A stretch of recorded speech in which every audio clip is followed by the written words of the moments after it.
Pourquoi les loges maçonniques rosicruciennes et temples fétichistes se sont-ils impliqués dans le procès des massacres du 28 septembre 2009? Nous mettons toute la lumière à ces dossiers dans cette vidéo.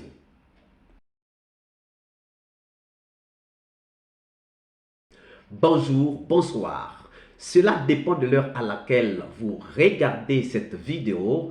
Nous vous souhaitons la bienvenue si vous nous découvrez pour une première fois.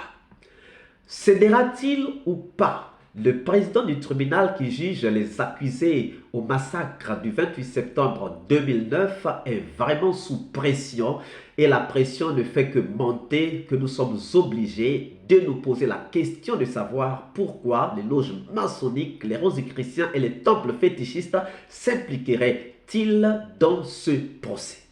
Que se passe-t-il dans le procès des massacres du 28 septembre 2009? On vous le disait il y a quelques jours qu'il y avait des enjeux mystiques dans ce procès et qu'il fallait donc les prendre en compte pour la suite du procès et pour les attentes du monde entier sur le procès. Aujourd'hui, tout est confirmé et semble être compliqué pour la tâche du tribunal. En effet, délocalisé quelque part pour qu'il soit en sécurité tout au long du procès des massacres du 28 septembre 2009 qu'il dirige, il se retrouve finalement dans la gueule du loup et sous pression de plusieurs parts et surtout de certaines confréries ou mouvements ésotériques. Il s'avérerait qu'il y a désormais dans cette affaire la notion de serment de fraternité qui doit donc s'imposer car il y aurait une affaire de fraternité entre un ou plusieurs membres du tribunal et un ou plusieurs accusés à ce massacre ou à ce procès des massacres du 28 septembre 2009. Qu'est-ce que donc le serment de fraternité?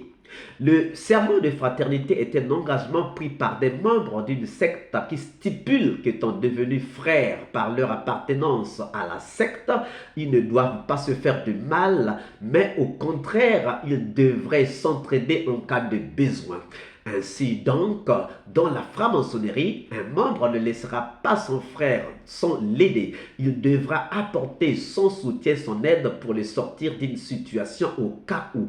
Car c'est ce qui les rend forts. Voilà pourquoi les clivages politiques ne sont pas plus importants pour eux que l'appartenance à la même secte. C'est pourquoi vous allez voir quelques hommes politiques appartenant à des partis politiques différents, mais qui sont très proches. C'est pour cela que vous allez voir certains membres de la majorité présidentielle très proches de certains opposants, parce qu'ils appartiendraient à la même confrérie. Donc, dans cette affaire du procès, il y aurait des frères, mais qui se retrouvent dans des camps différents. Et donc, le serment de fraternité s'imposerait.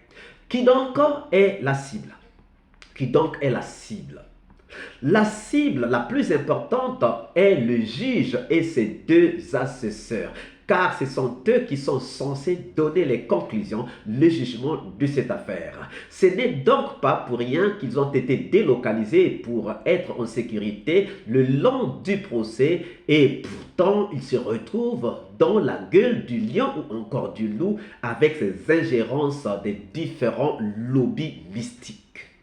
Quelle serait en fait la contribution, quelle serait l'implication de la franc-maçonnerie dans ce procès? La franc-maçonnerie est une association politique secrète qui a pour but d'éradiquer les religions et les bonnes moralités et de mettre les lois humaines et les systèmes non religieux à leur place. Elle déploie des efforts studieux à provoquer les coups d'État et à mettre une autorité à la place d'une autre sous le prétexte de la liberté de pensée, d'expression et de croyance. Vous avez bien entendu qu'il déploie des efforts studieux pour provoquer des coups d'État. Or, nous avons comme acteur majeur ou parmi les acteurs majeurs de ces procès, Dadis Camara et Doumbouya.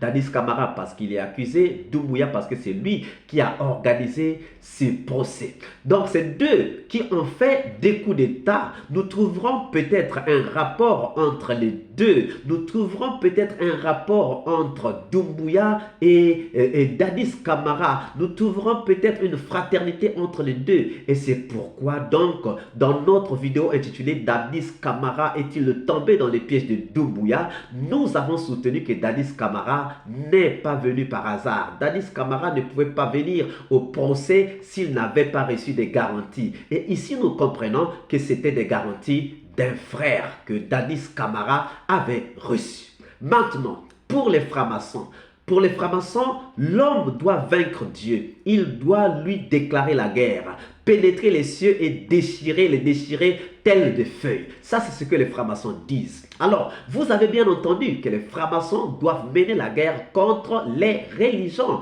Vous comprenez que Toumba, qui a prôné sa religion, se retrouve dans une guerre contre les francs-maçons. Ça, ne l'oubliez pas. Les francs-maçons disent encore, nous renforcerons la liberté de conscience des individus de toutes les forces et nous déclarerons une guerre farouche contre le vrai ennemi de l'humanité et qui est la religion. Donc la religion est considérée comme l'ennemi de l'humanité par les francs-maçons. Ici, vous comprenez que les religieux, je parle bien des vrais religieux et non de ceux qui ne sont que des lèvres, je parle de ceux qui le sont de cœur, sont donc en guerre, une guerre leur déclarée par les francs-maçons. C'est simple.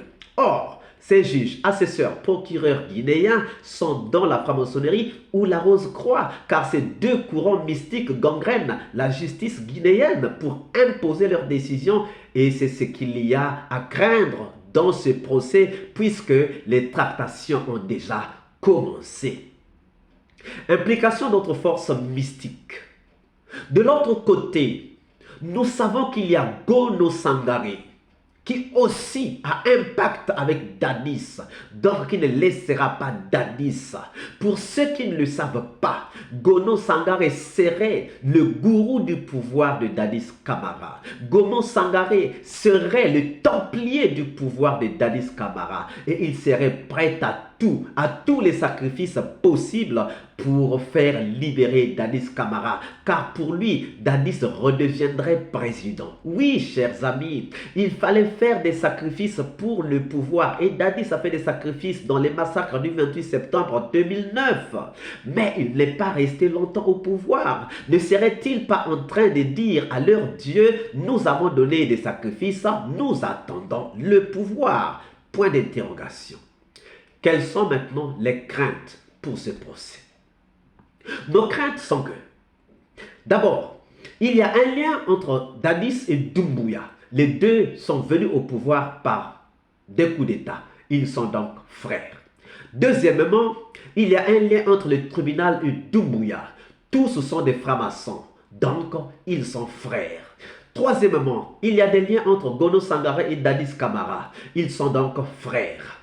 Quatrièmement, il y a un lien entre les fétiches et la franc-maçonnerie qui luttent tous contre Dieu et la religion. Ils sont donc tous frères dans le même camp.